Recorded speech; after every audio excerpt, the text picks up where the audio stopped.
I'm gonna explain. I'm gonna explain. I'll tell you, it was so cold outside. Good afternoon, everyone. We have a couple of items on our agenda tonight. Rhonda, would you call roll call and then I'll get started? Butler? Circus? Here. Paxton? Here. Shank? Here. Good. Here. Okay, we're going to start off this afternoon's meeting by opening the public hearing and going to a site visit at the Sonnenblick in relationship to the Sonnenblick's application for PUD modification. Well, it's zoning change and a few other things, right? Yep. Preliminary PUD. Thank you. And then we have we'll come back, we'll have a discussion. Anyone who comes up, is up at the site visit should write down their comments and bring them back so that we can have a discussion back here after that site visit. I have a new, or we have a new gavel. It's a piece of rebar today from the opening of the start of construction on Snowmass 1, which is building 7 and 8 in Base Village. And East West had a very nice event this afternoon to highlight that the opening or the start of the construction. So I think all I need to do, John, is open the public. You already have. I have opened the public hearing. So let us go out to the bus that's waiting outside. We'll go up to the Sonnenblick and. Why don't you let me go make sure that the van is here? It's here. It's been blocking the parking lot. John, can I give them something to give them context and look at what we're going to be looking at there? Sure.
Okay, well, we are back. We are thawing out, and we will proceed with the public hearing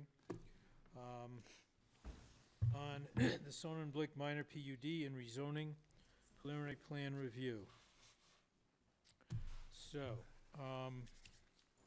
let's, Melissa, why don't you start with your comments, and we'll just work through us, and then we'll Okay. get some comments from the public. Sorry, I put my notes in my phone so I wouldn't forget. Well, my comments. Okay, so in the lower, where the lower garages are, it seems like the biggest impact had to do with unit J8.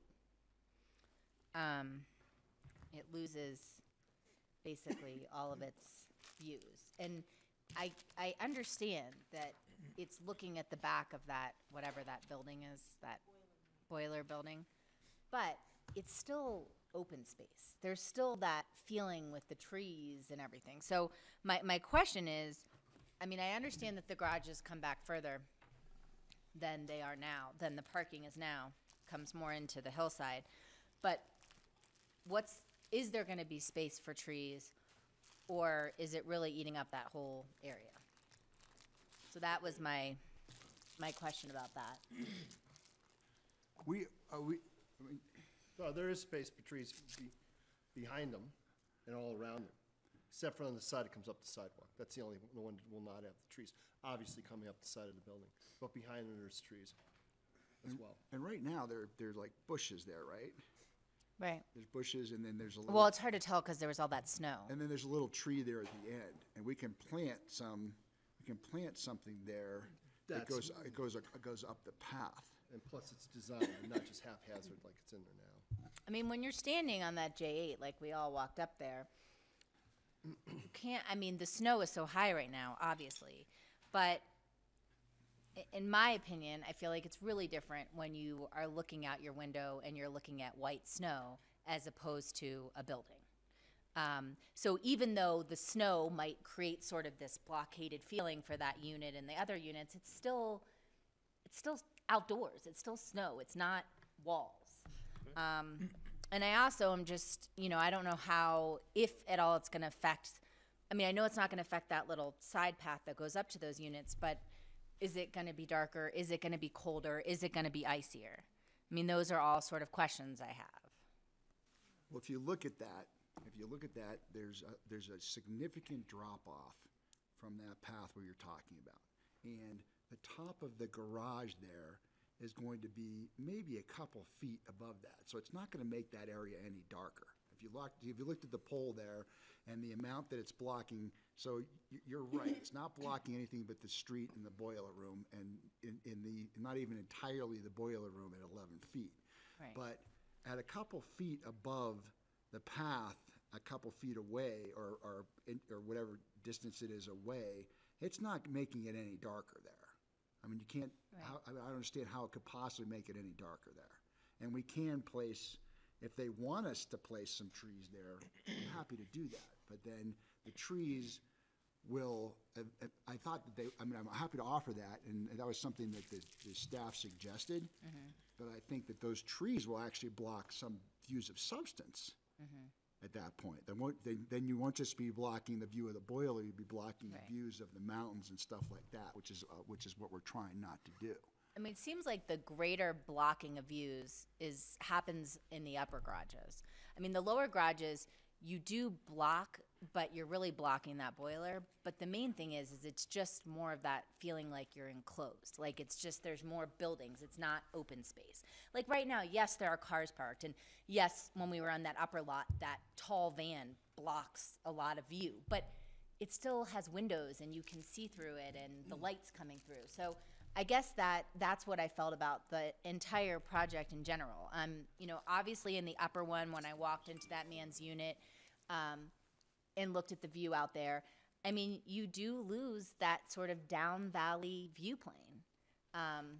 So I don't know. That was sort of how I felt in general. Okay, thank you. Thank you, Bill. Well, my concern going into it was the narrowing of the driveway. I think from what I learned from our site visit is the narrowest part of the upper road is between the garbage bin and your stairway, really. So that's the real pinch point there. On the lower road, I didn't feel like it was the proposed garages are moving any further out into the roadway than the Aspenwood already is on that corner. That's kind of the real pinch point of that whole egress over to the Weston.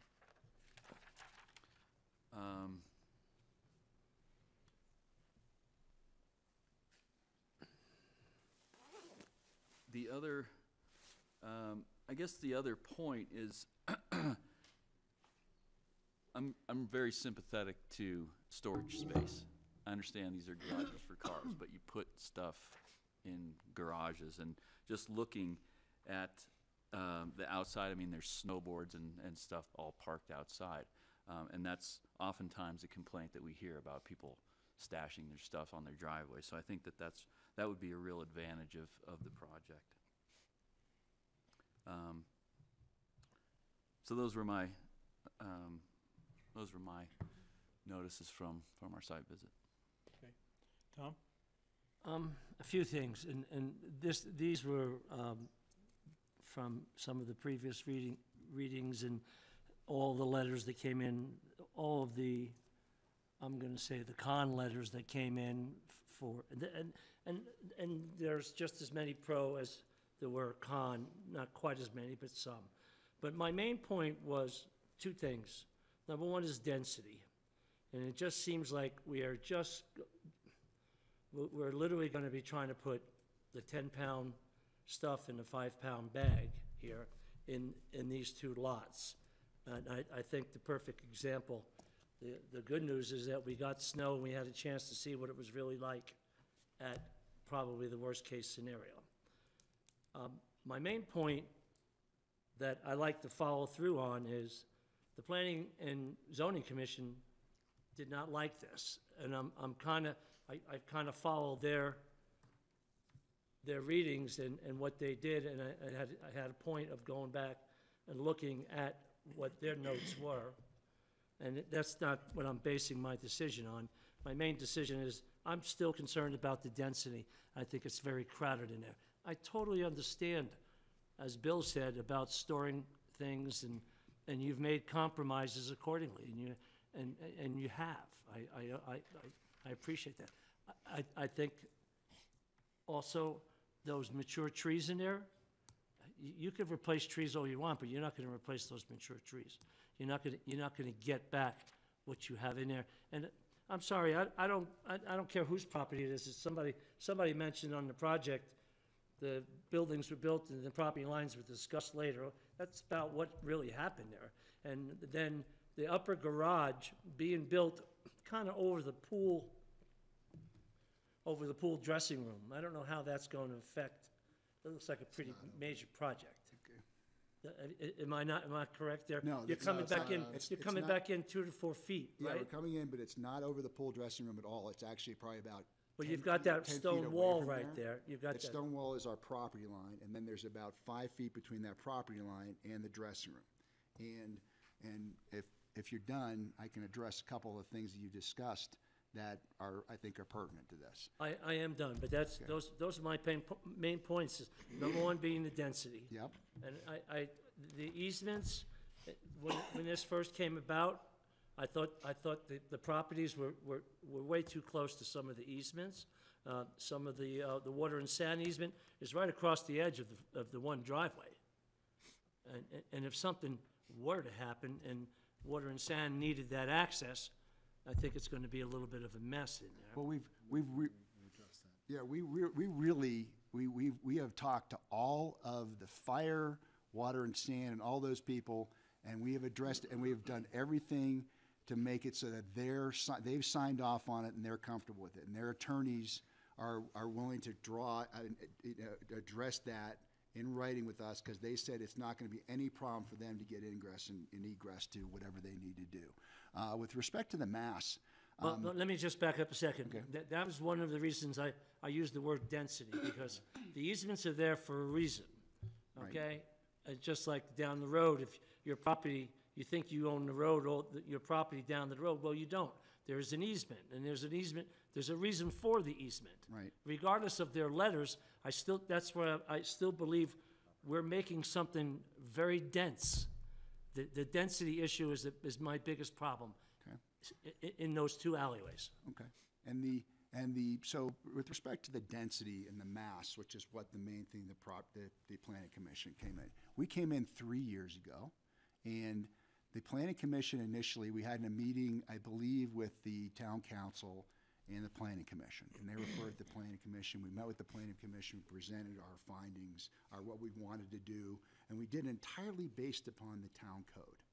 And the town code allows us to build 18-foot structure. So because I didn't hear anything otherwise, and because Stan Clausen didn't hear anything otherwise at the time, we presented 18-foot garages. Now, at the time, until my neighbor pointed out how high 18-foot was going to be and how it was going to block that stuff, I was like, 18 feet, that's not that bad. And then we went out and I took a poll and I pointed and I was like, okay, yes, 18 feet's pretty high. So we went in to the Planning Commission, and the Planning Commission initially gave us a unanimous vote in approval of the project at, I think, 18 feet. It might have been 16 feet. I'm pretty sure it was 18 feet, but let's just say 16 feet. And they said that at that point, a unanimous vote in favor of 16 feet, that it's not that big, it's not too dense, it's not an issue.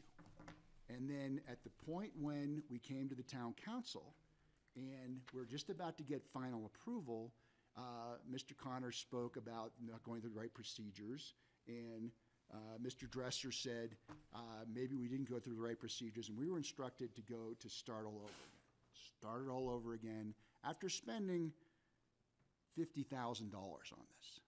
We went through a great deal of time and expense in doing this. So we started all over again. We went back in front of the Planning Commission, and we've met with them now, I don't know, 5 times, and amazingly, the structures that were not too big at 16 feet or 18 feet, all of a sudden became too big. And that's a really important fact and an interesting fact in determining what's going on. And so we came in the 16 feet, and then staff at that point, and this is part of the record, said, I think 16 feet might be a little bit big, and staff recommended 14 feet. And we said, okay. So then we went to the Planning Commission, and they said, and we put it off, and they said we could still consider about the mass of this. The mass at 14 feet was too big, even though 18 feet and 16 feet was unanimously approved before and not an issue. So the smaller mass was an issue when the larger mass was not an issue. So then we came in and we said, all right, so we came back and we lowered it as much as we possibly could. Even at, we can come in at 18 feet, we lowered to 11 feet. It doesn't, At the front and then 8 at the back. yeah, 11 feet at the front and then 8 at the back, which is interesting for when you're going up the path there. I didn't even think about that, is that the view from as you're going up is even less impacted than what I was talking about, maybe just a little bit there. So we lowered all the way down we could, and that was based upon, reverse engineering and minimizing the height of the garages to get them as the lowest density possible to give us what we want and give us a reasonable garage and reasonable storage and stuff, so we don't have our bikes and our skis and all this stuff sitting on the decks, which people complain about and which is an issue. And very valuable things that we don't want to store out in the open, like a carport or something, so that someone can come in and take our $1,000 bikes or whatever. So we lowered it down all the way to 11 feet. Now, so the density at 18 feet or 16 feet was okay, and we lowered it down as much as possible, bending over backwards to accommodate our neighbors and to minimize the impact on the views and to limit the density as much as possible and the impact on the area to really make it as minimal as possible while giving us something reasonable to have our garages. Now, if you look at our property right now is earmarked for hospitality, where the density would be, if we were doing what the highest and best use of the property was, as opposed to our 6-unit tiny complex, the density would be way bigger than what we're talking about here. If you look at that, the Related was going to buy our place, tear it down, and build something much larger. We've been approached by several people saying, we want to buy your place and put in timeshare. We want to buy your place and put in something much bigger, where we all do much better. If this is all about money or whatever, as opposed to having a really good living arrangement, then we would be building something much more dense and much bigger. So the relative density of what we're talking about is way lower than what the highest and best use of the property would technically be. Now, finally, if you look at what's surrounding our property, we have 40-foot, the aspenwood, which is, 30 to 45 feet. We have the Weston, which is 50 to 60 feet. And I'm guessing this stuff, but I'm sure I'm pretty darn close. Then we have the Interlude, which is probably like 60 feet high, or 50 to 60 feet high. Then we have the Laurelwood, which is 40 to 50 feet high.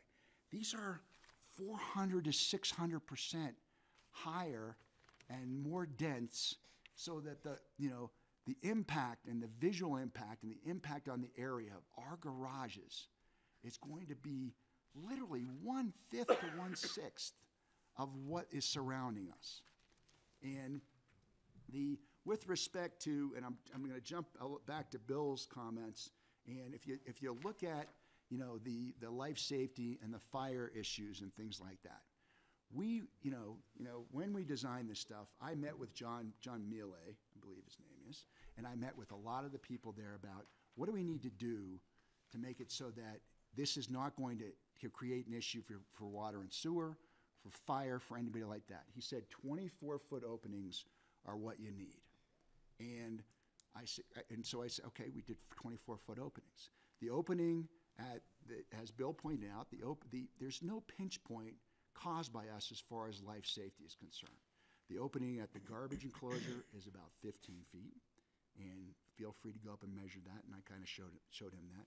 The opening at the Laurelwood is well under 24 feet, going across the road entryway there. The opening at the Aspenwood is well under 24 feet, going up the road there, and at the pinch point up there. And so we are so as far as density, as far as life safety, as far as those issues are concerned, we're really entirely in compliance, and well better and well more less dense than our neighbors, and less interfering with any life safety things are concerned on there. And Alyssa, if you look at the views over there, their views, we're not blocking the views of Down Valley at all. You are. I don't really believe that. I think If you go in that guy's unit, you are. I think we're blocking the views of our building. No, when I went in that guy's unit and I took a picture, I took 2 pictures actually. The edge of it? You're blocking the rim.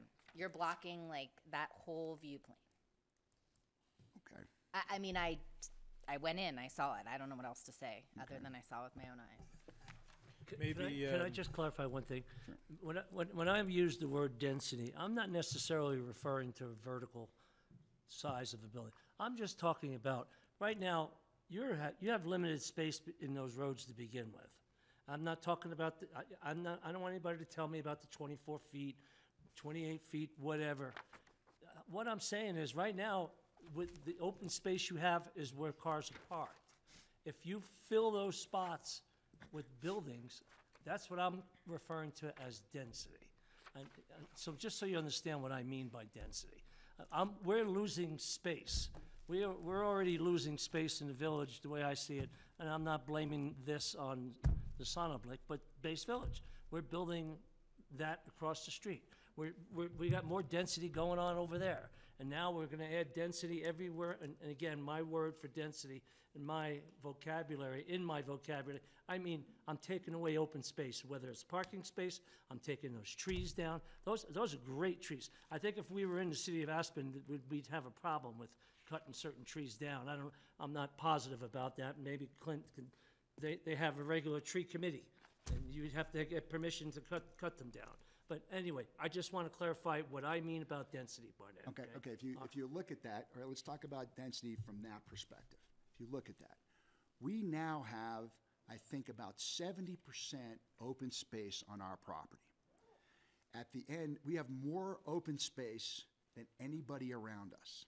After we put the garages in, and based upon your definition, we will have 58% open space on our property, and the lowest density of anybody around us, and far more open space than we are required under code. So as far as density is concerned, from that perspective, we will have far more than anybody around us and far more than is required by the code.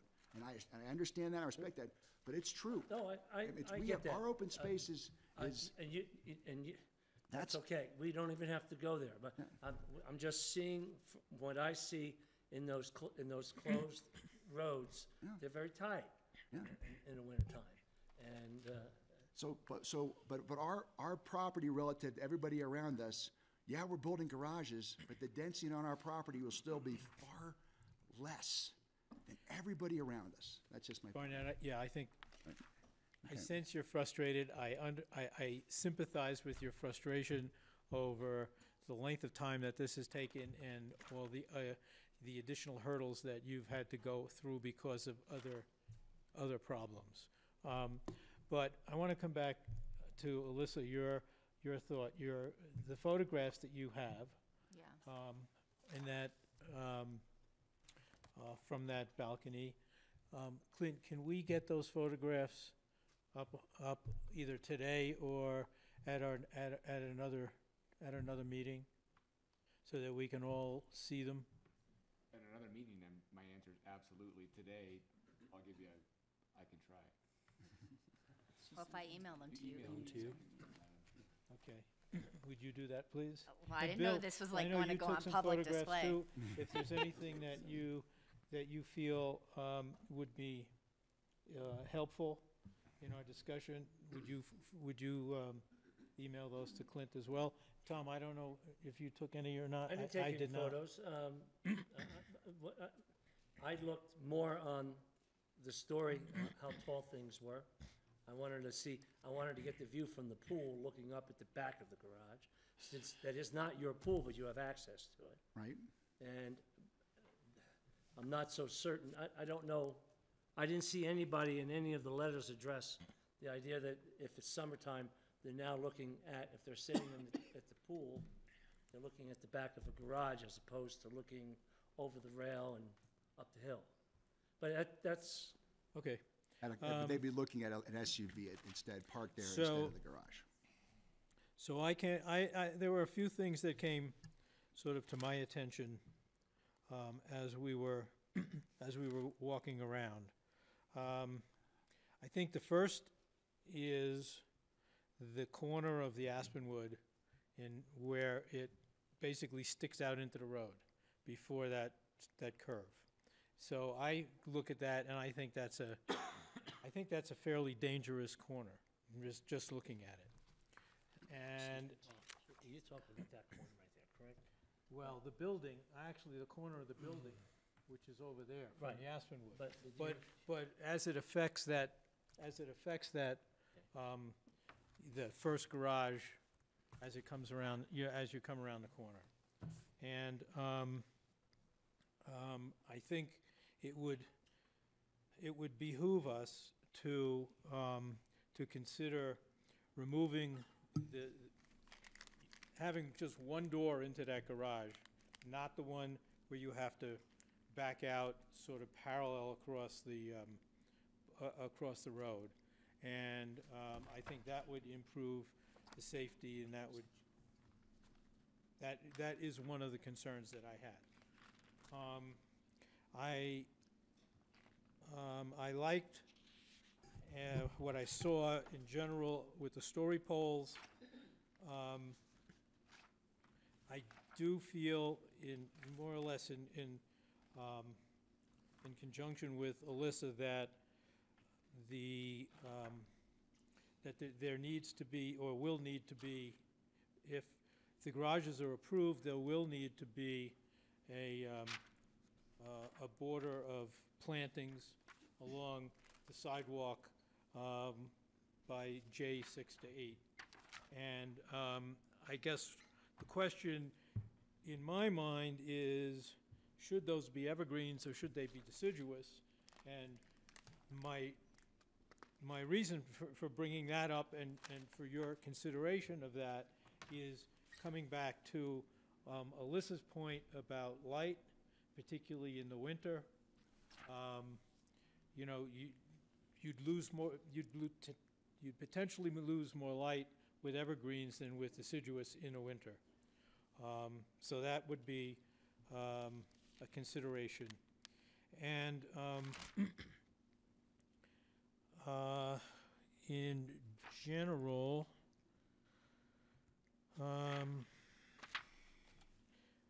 from my perspective, I think that the garages would be an amenity for the Sonnenblick and for the Sonnenblick owners. I think that the garages would improve the look of the roadway, particularly Fall Road. I did see what, even the short time we were up there, I saw pedestrians walking in both roads, and I think that the garages would improve the look of that road. I also would get out and remind us all that the project, as it has been presented,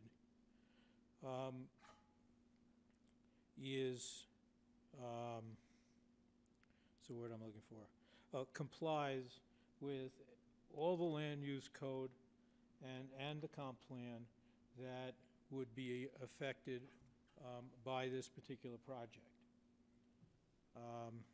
So with that, I'm going to open it up to the public, and I'm going to ask the public to limit their comments to 3 minutes, and to please, if your point has been made by somebody else, please let it happen, and please refrain from coming up and duplicating duplicating points. So with that, if anyone from the public would like to make a statement, please raise your hand, and we'll try to work through the public statements.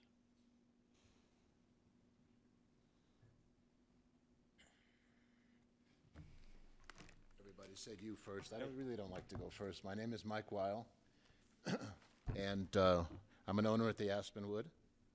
And I was looking back through some of the correspondence and the last meeting, and this whole thing has struck me very. It's very clear to me, and I don't know why it's not clear to everybody else. But this project is for storage. We've got parking for cars. If they're concerned about bicycles, they should do what the Aspenwood did.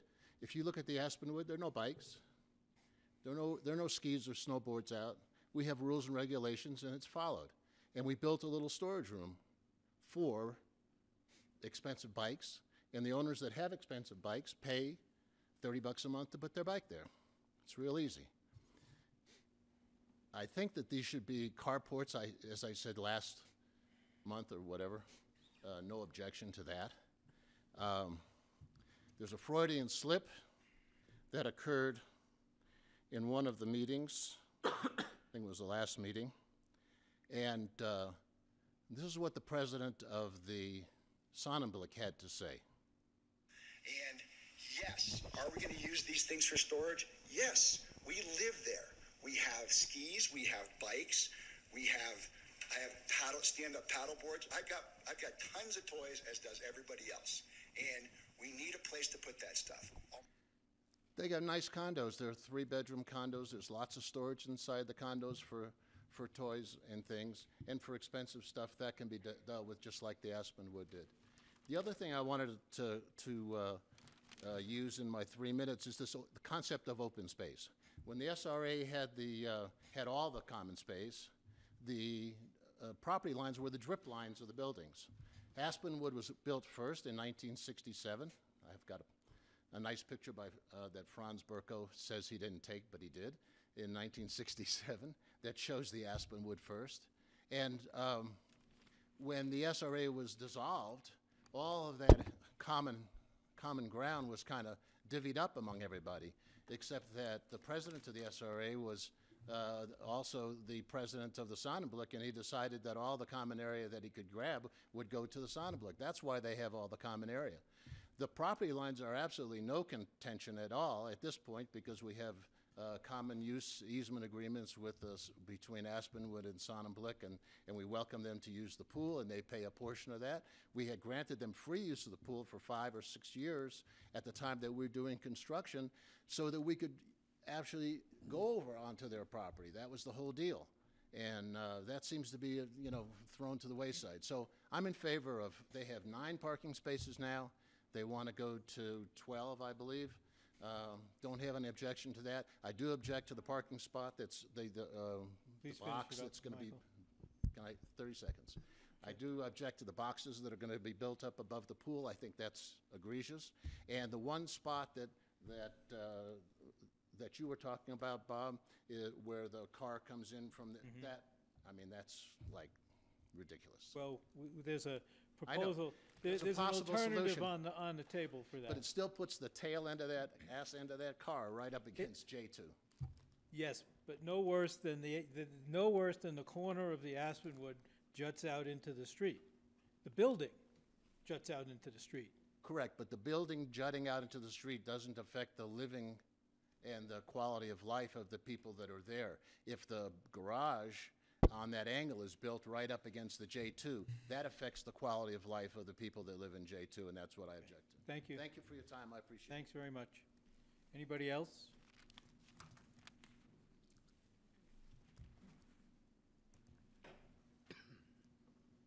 Hi, my name is Joel Slingbaum. I'm an Aspenwood owner of J11. I'm also the HOA president for the Aspenwood. I have a question for the town council. At the last meeting, I believe it was mandated that you guys would be doing a site visit, and you did that today. But it was also discussed, and I thought it was brought up, that not only story poles were going to be used, but more describing the mass and the bulk and the size of the units that were there, as well as the property line. Barnett was there today with one single pole, and I think that was sort of lost in the translation of what we saw today. Alyssa, you said the same thing, that you were looking over at outside. There's one pole there. It doesn't show the 4 corners of the garages on Gallon Lane or on Fall Lane. And Tom, you brought up the whole mass and the bulk. We saw one pole, or maybe 2 poles, but it didn't show us the whole outline of what their units are and how deep they're going to be into the areas. I'm an endodontist by trade, so I work in 3 dimensions. And this poll today didn't show that, and I didn't know if that was a consideration of, and I appreciate you going there today to look, but if it would be considered to ask Barnett and the Sonnenblick to possibly show us what they're really going to look like. I think that's the biggest concern, is how big they are, what is the size, length, width, and height. I know he said he's gone through this for a year, he's lowered the heights, he's made all these, things to try to accommodate everyone. I'm in favor for carports as well. I think that would accomplish a lot of goals. I think Jay has gone above and beyond to try to work with Barnett to try to give him ideas for getting carports, for storage for their devices, things like that.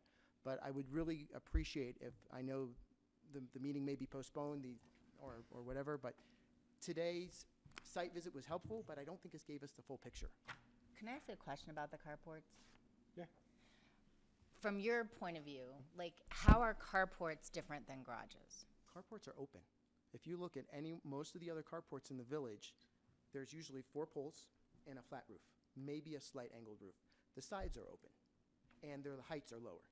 At 11 feet, the one thing that wasn't brought up today was, and you mentioned it, there's snow on that bank now. Take an 11-foot garage, add, what did we have in the last week? 30-something inches of snow? So 24, 3 feet of snow on top of that garage. That's going to be more height that's added to it. That's more bulk. That's more size. A carport, the roofs would be smaller. They would be lower. The area that Jay had described and mapped out with his paint would allow the areas for them to park their cars, give them protection, give them some areas that would not be bulky, not be mass, not be size. And everywhere else in the village, everybody's doing that. If the exception is made for the Sonnenblick to give them garages, and I know this was brought up at other meetings, you're going to have a lot of other properties coming in and asking for the same thing. Joel, I have a question for you. Sure. Where do the residents of Aspenwood park their cars? In the lots, public lots. lots. We have 3 spots in front of the office. Yep. And I believe we have 3 spots on top. They are for So- pickup and drop-off only. No overnight parking, no long-term parking, nothing. They are simply for drop-off and pickup. The That's it. three spots. Mhm. So the Aspenwood is really different than Sonnenblick, in that Sonnenblick has, so to speak, reserved spots in front of their building. Correct. Right? For their units, yes. And for their units. Mhm. Now, I did see the signs that say Sonnenblick, right? But I also heard that they have a problem with people who are not in the Sonnenblick parking in those parking spots. Now, you in the Aspenwood, you don't have that problem because you don't have any parking spots, Correct. right? And we tell our owners and all our tenants that if they park there, and I've actually told Barnett this on the phone. I said, if you have anyone from the Aspenwood ever park there, you have my permission, boot them, tow them. Well, I get that. Right. That's okay. But the Aspenwood is just one complex in those 2 roads. And there are many other complexes, and there are even people from the Weston who, for whatever reason, don't know what that is potentially what could happen to them. So, when you suggest carports as a solution to this, Well, as a compromise. no, as a solution, Okay. because garages are one of the purposes of the garage is to solve a problem. Okay? Which is That parking for them. the problem is people who aren't authorized parking in those spots. Okay? We've been told that's a recurring problem. Do we have any, and I hate to use this terms, do we have any proof of that? I'm sorry to say and put it in those terms, but Well- Barnett's brought that up to me. He's taken one picture and showed me. But with all due respect, I mean- I'm out here about 30 days a year, and I have people like Jay and other ones who live here full time. Barnett's car, he has 2 cars. They never move out of his spots. Scott Hirsch has 1 or 2 cars. They don't move. Look. So, listen, Barnett can say that. I would, if he came to me and said, listen, this car, look, I videotaped this person going into the Aspenwood or going into the Weston. I agree with him. Those spots should be for the Sonnenblick. And I understand where you're going with this. You're trying to say by having a locked door garage, that guarantees that parking spot is for them. Well, that's what I'm trying to say is that a carport doesn't solve that problem.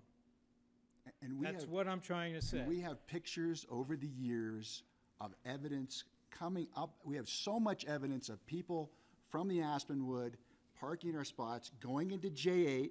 I have pictures. We have Larry who just was parking in one of our spots the other day, who was assaulted by somebody from the Aspenwood. Did you report it? Assaulted by somebody. Who's Okay. told, Wow. I was told by somebody at the Barnett, Aspenwood they could park there. Barnett, let's hold up. Yeah, I don't wanna go into hearsay, So, that's not- Joel, I really didn't want to interrupt your No, point, no, but do you have any other points? You know, it's been brought up all about the property, the SRA, everything else. I mentioned it while we were on the site visit today about the property line. Over the last year, Barnett has stood up and mentioned the property line on our property, Well, we've kind of got that. Right. And, you know, the biggest thing that I've talked to Barnett and Hiram over the 1.5, 2 years that we worked out this easement and the pool use agreement. And I said to him, I said, listen, we will try to work with you. You try to work with us. I said, but you need to understand that we have owners who own on that side are deeply concerned. We have a lot of owners in the Aspenwood worried about property values, worried about these, and I hate to use the terms, but it's true, warehouses that are being built. And Barnett has stood up here and said, we need parking. Just like you said, a garage would solve that problem.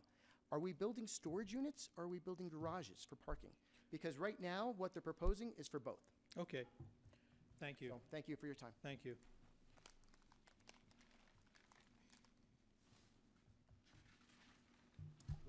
My name's Larry Spatz. I want to speak to a little bit of what was said. I will give you an exact story that happened 1 month ago, the day before our last council meeting. As Barnett had mentioned, I pulled my car up. Somebody was in my space. I said, as polite as I could, would you please move it because this is my space? And she said, I was told by my friend at the Aspenwood that this is his parking place and I'm not moving it. I said, I don't know where we're going to go for it, but this is my space and I'm going to have to deal with it. And I will have to call somebody to deal with it because I don't want to deal with it. She started swearing at me. She called me about every name in the book. This is about a 22-year-old skier. And I went to take the picture of her license plate, and she knocked the phone out of my hand, and she said, I am going to, I'm sorry to use the expression, but this was her word, I'm going to beat the crap out of you. I'm 75 years old, and I have a 22-year-old woman that's going to, and coincidentally, this happened literally 30 days ago.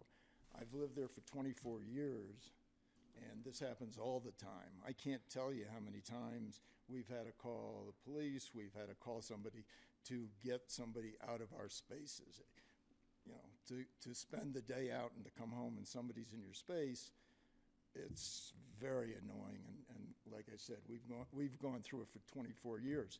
But what I really want to talk about, when we talk about density, we have a unique place. We have 6 units. 6, 5. 5 of the 6 I live and my wife live permanently. We've moved to here, and this is our retirement place.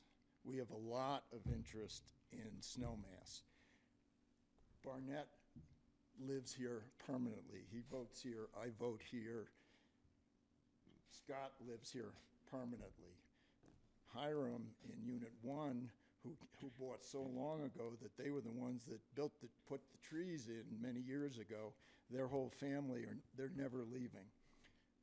So out of 6 units, we have 5, and Unit 2 lives in Aspen. So out of 6 units, we have 5 people that are permanent Aspen residents who really care about Aspen. And my point of it is, if you walk down that street, we're talking about density, and I understand that, but what we're missing and what hasn't come up is we're replacing, my first job at a school was in urban renewal and urban planning. The first thing I would have done, if I would have walked there and saw 6 no parking signs, I would have gotten rid of them. If I would have seen meters on the wall and faucets, which you probably didn't see because of the sun, because of the snow, that's what happens when people walk there. And somebody brought up a very interesting point. If somebody wants to stand there for an hour, all you're going to do is see people coming into the village. Is that what we really want to see? Is that what we want people to see when they park in those lots, between those lots and coming into the village, to see no parking signs, meters? So where I'm going is exactly the opposite of yes, there's some density, but what we haven't talked about, and what came up in the meeting, in past meetings, was the staffs, your staffs, wanted them to look good. Time. Please finish it up, Larry. So I'll just finish up this point. Thank you. So we went and redesigned them. Not only you've heard the story about the 11 feet, but what you didn't hear the story about, what we did is we redesigned them to put stone fronts to make them look beautiful.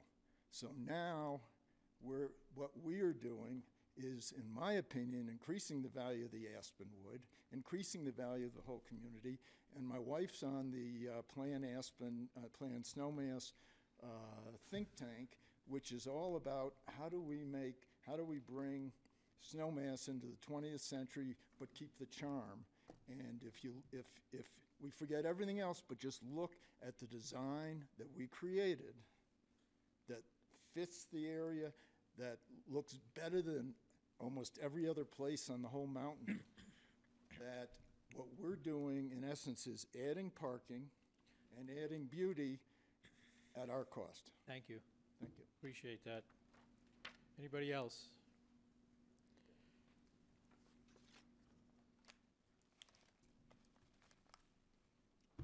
My name's Paul Tadune. I'm the attorney for the Laurelwood.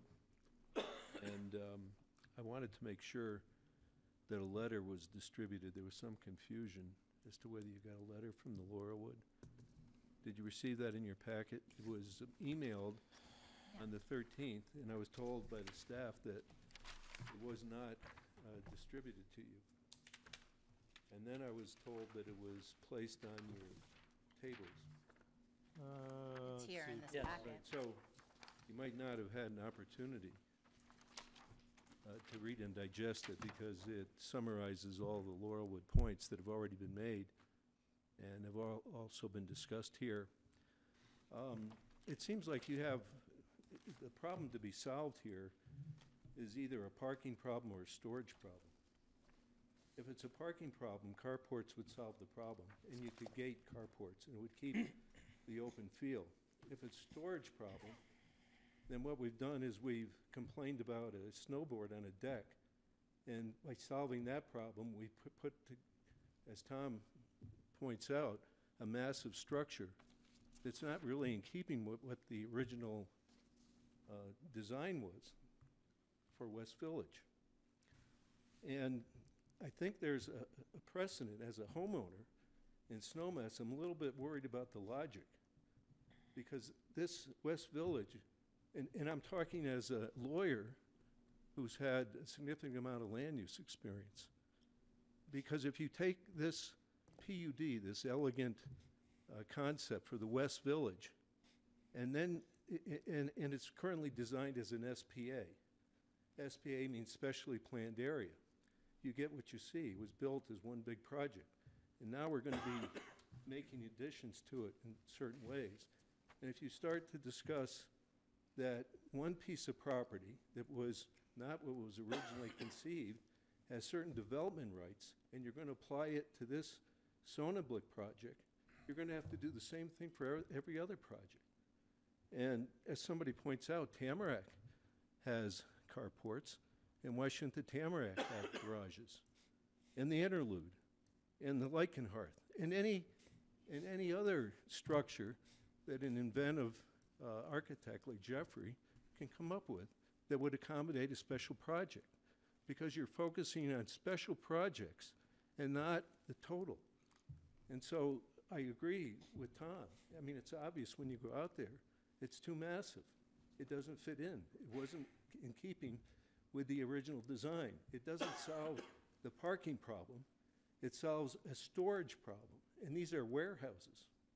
And I think that, you know, as the clip from the last meeting was played, that's really what you're asking for. Thank you. Thank you. Okay.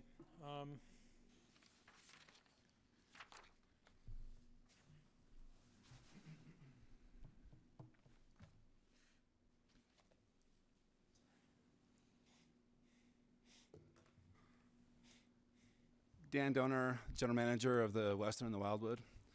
So, as I'm sitting here, and I usually don't like to speak, but I'm hearing storage issues, driving issues, people walking issues. Just a couple of things I want to point out. One of the pictures that you showed just a few minutes ago shows the back of the conference center. And the back of the conference center is a big, ugly, yellow building. And what that exactly is storage. I mean, the whole building is storage. And if you walk around the front side of it, it's where we store all of our heat lamps and propane bottles and those kinds of things. This road that we're protecting, we refer to as our alley because that's how we access the back of our house typically. The whole floor from this picture across from where the bus is sitting there, 2 of those bottom floor rooms are offices. The rest of that's all storage. And so what is happening on this floor, this alleyway or this roadway right now is a lot of storage. One of the conversations that we've had is how do we beautify or pretty our part of this? Because between the West End, well, not only the West End, but the Wildwood and definitely the Conference Center, there's nothing beautiful about what we have up there. It's our alleyway. And, you know, as I've talked with Barnett, and he'd shown me the original plans and so forth, we've been in discussions about how we beautify the area too. And whether the carports work or not, and that's, I don't believe that it affects me in a way that it's going to hurt my employees. You saw all my housekeepers leaving. There must have been 30 of them that walked by there. That's a common walkway, but it's not, there's going to be more traffic with these things going in there. It's not going to impact us. On the question about people parking in stalls, I have the stalls right across from the Aspenwood. And I can tell you guaranteed on any given day, I'm kicking people out of those stalls. And just because we need them for our operation. And it's not just parking in the stalls, people are parking on the curbs and everything. Every morning when you walk in, you see people loading. I have the same problem in front of the Wildwood or street down. It's the nature of what has been created on this mountainside. And so, you know, whether the parking has garages or, you know, or it's a stall, we're gonna always have that issue because people will still try to park in them. Thank you. Thank you, Dan.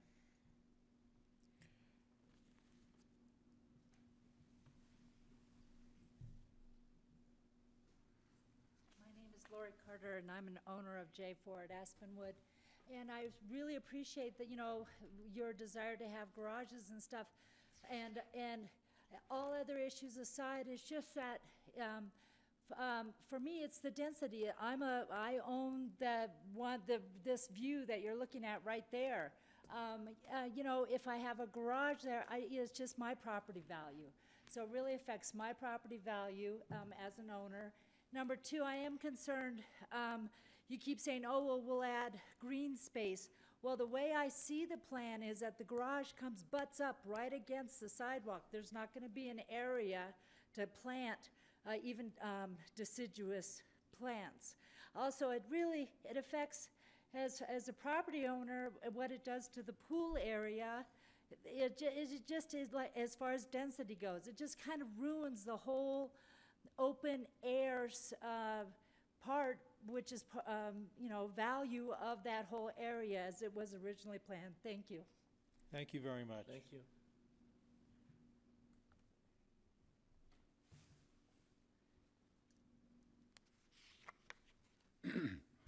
I'm Jim May. My wife and I have been coming out here since 1969, pretty much every year. Early on, we would alternate between Aspen and Vail. We quit going to Vail because we got the feeling, you know, it's like you're walking between hotels and looking up. Aspen has this charm and this beauty and trees and what beautiful views. We own 3 condos on Fall Lane, and so they all face out towards the Wildwood. And every day I walk down Fall Lane to go skiing, and I go past your Porsche every day. It's been sitting there. But to me, it's the density thing again. If you look in the picture right there, imagine where the backs of those cars are, a vertical wall going up 11 feet, and there I am in a tunnel, you know, walking in a tunnel, essentially. It's, instead of being Fall Lane, you ought to name it Fall Alley if it gets to be like that, because that's, you're walking between that storage building or whatever it is on the left, and you'll have the vertical walls of the garage doors and the structure up 11 feet, and you just be going down. So it's just going to be a commercial alley look, whereas right now, you can't see, but if you know, look at the picture looking towards the Sonnenblick, it's beautiful because it's got all those trees. There's been statements that you made that y'all have more trees. I went out and counted, and y'all have 57 by your own plan, 57 trees. The Aspenwood has 93 that are 6 inches or 12 inches in diameter. The Wildwood has 117 that are, you know, at least 6, and some of them are 12, plus a lot of shrubs. You'd be, all those carports, you'd take down one of the big trees. With the garages, I believe you'd be taking down like 24 of them. And instead of looking up at the trees and the sonnenblick, you'd be looking at the fronts of these boxes. And it takes away so much of the charm. And you made a point about y'all had all the open space. I beg to differ, because I think there's as much open space on the Aspenwood and on the Wildwood as there is there at the Sonnenblick. Thank you. All right, we're going to, this is the last one we're going to do, and then we're going to finish up this topic. Hi, thank you for your service to this resort community. Would you I'm Jay introduce yourself, please? Sorry?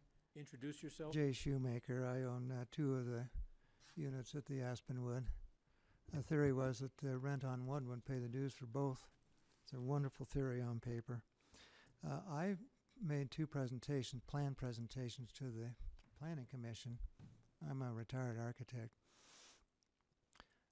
So I think we might have been speaking the same language there. I sent a letter to the Planning Commission and then one to you all with pictures of Fall Lane in the summer. And when you come around the corner that I painted out for you today, in the summer you have a shoulder, the boulder shoulder I call it, with flowers in the spaces, and it's a very pretty landscape feature. The rendering that you may have seen, maybe we could pull that rendering up, Brian. The rendering from the J building looking down Fall Lane.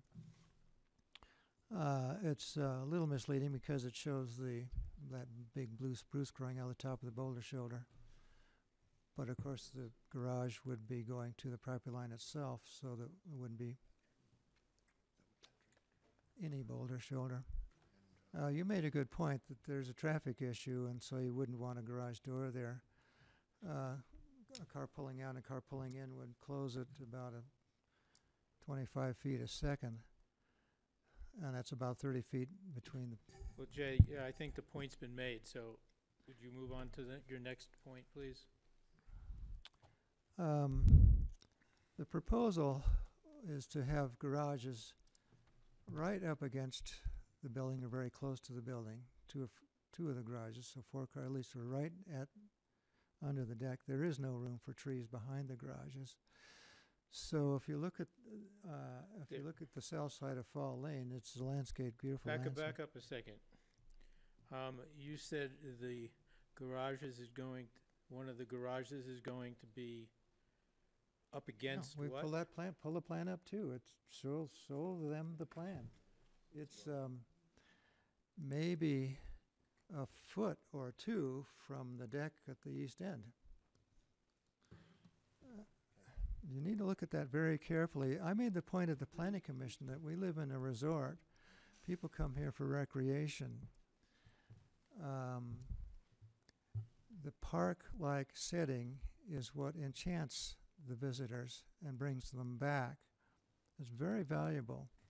A lot of skiers pass through Fall Lane every day back and forth. Please finish up. One thing about carports is, of course, they can be closer to the street because you can see who's coming. You don't have to be in the street before you see who's coming. It could be, though, in my course, I painted the compromise location for them, which keeps the trees. But you know what? You're building against the back wall of the building side of the carports could be storage. Because they're all cut into the side hill anyway. You aren't losing your view at that end. So you could have storage and carports. Yeah, but we already hit the fact that the carports don't take care of the problem of the parking. So, Well, you've got to be and pretty you- optimistic to you know, park any in some. number of you have made a comment about you prefer carports. I think the council understands that. And so please finish your comments.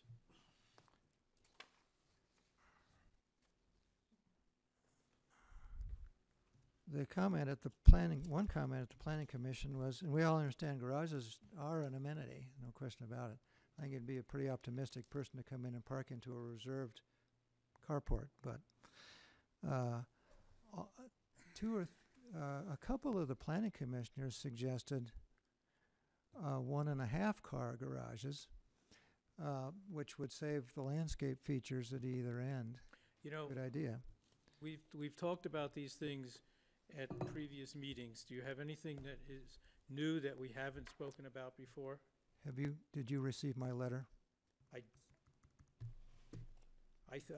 Your previous letter, I believe, yes.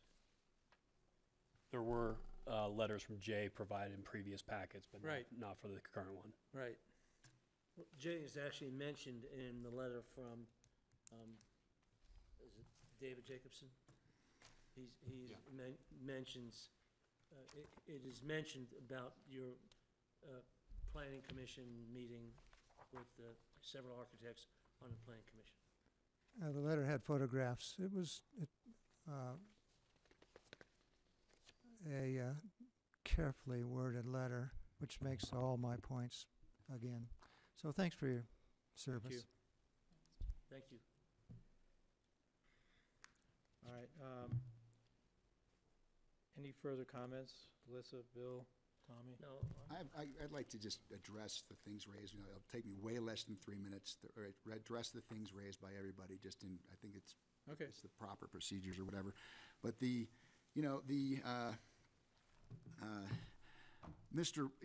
a lot of these things have to do with basic choices of what we do with our properties, and the density. I think that and all this, and I've been really trying to limit my comments to facts today, and limit what we're talking about to just facts.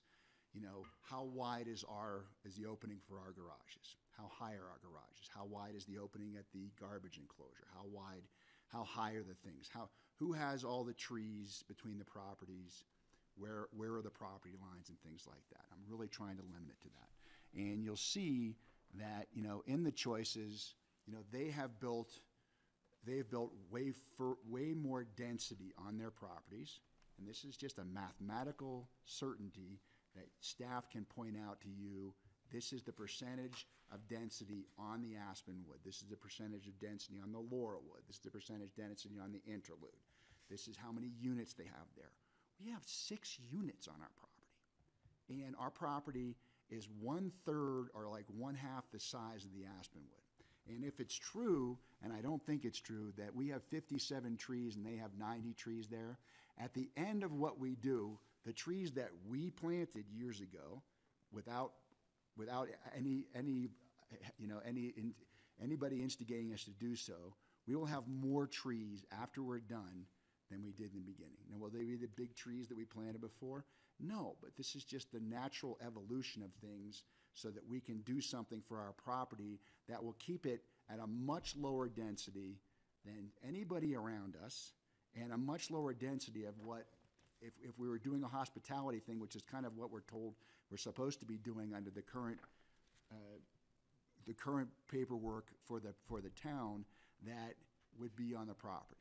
Now, the issue of the carports don't solve the issue of the poaching of the parking spaces, which, if we have several people. I've got pictures. I've got, people walking into J8 who parked in my spot, and I came and said, "What are you doing here?" And they said, Destination Resorts told us it was okay to park in your spot to go there. Now, Destination Resorts sent me an email saying, "Oh, we never told anybody that." Well, when you hear it from 20 different people over 7 years, you start saying, okay, that's just not the case, and it's a continuous issue. Now, this has been confirmed. Dan has been here, the manager of the Westin has been here for less than a year, or maybe a little more than a year, I don't know. But he just confirmed to you, poaching a parking space is a huge issue up there. It just never ends. And Joel said, well, you should just boot them or have them towed. None of us want to do that to anybody. None of us want to, get in a confrontation and, with a 22-year-old girl or get in a fist fight with her or whatever. It's ridiculous to say, oh, well, just deal with it. No, we shouldn't have to deal with it. And, and finally, let's see. Yeah, I mean, that's pretty much everything. We all make decisions based upon. Sorry, what we Michael. wanna do, and we have. We're done. We have. I have the solution. We have. We have. Next time. We have density. We have density issues, but our density is way less than anybody in the community, and we should be allowed to build on our property a reasonable amount, even if especially if it's less than everybody else around us has done. And it's not fair to say, oh, they can do 70%, but you guys can't do 42%.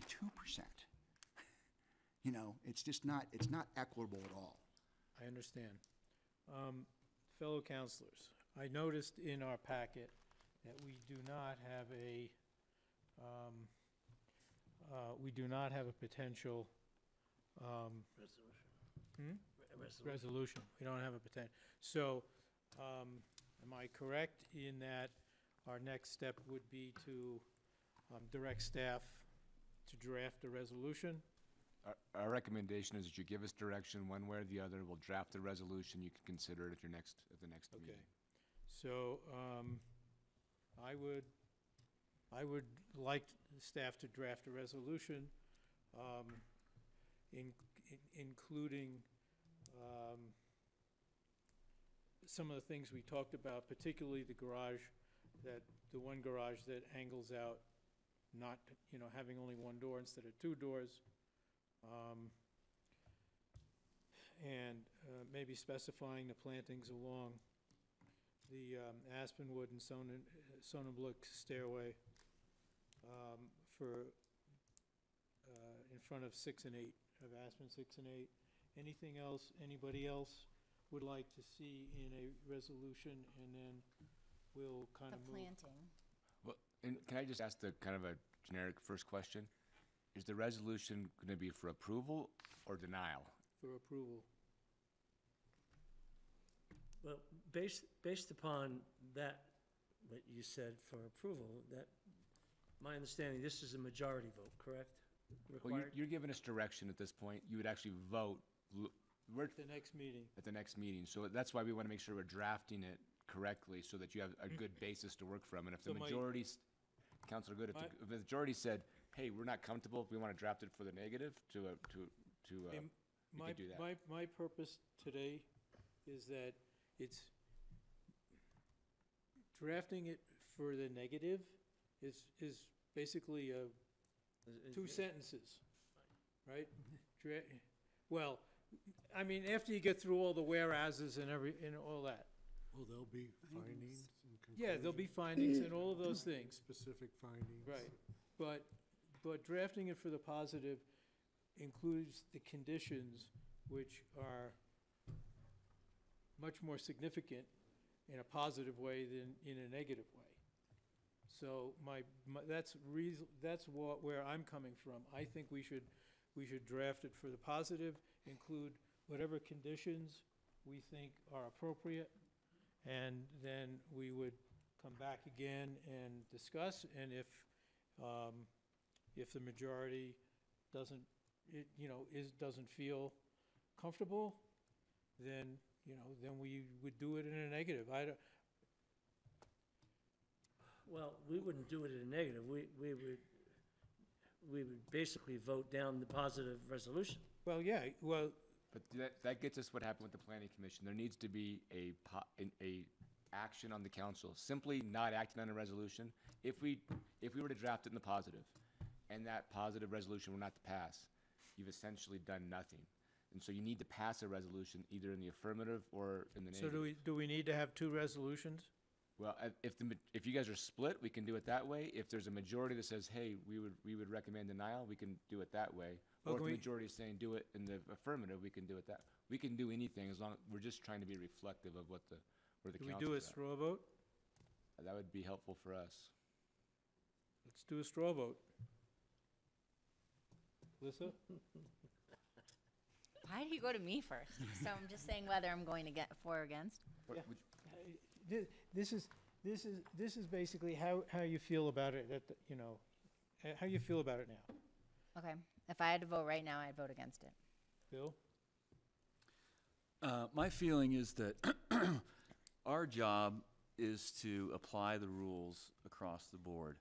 The applicant could be coming to us to build additional housing right up to their property line, as all their neighbors have. So I'm of the mind that they have made accommodations to their neighbors. Whether it's for parking or storage or both is really beside the point. I really think that it should be fully utilized development. So that we should, apply the rules equally across the board. So I would be in favor of having the garages. Thank you. Tom? I'm just going, I'm still against it. I'm sorry, but I still don't like the density. And I'll keep it at that. And I think, Bill, you said it very well. People should be allowed to develop their property within the confines of the land use code and the comp plan. And yes, there should be community input, but the community input, the community input weighs in it.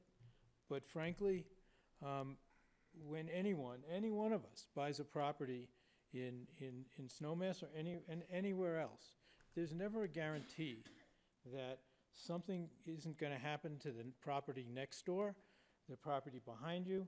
There's no guarantee that your view is a view for life. And as long as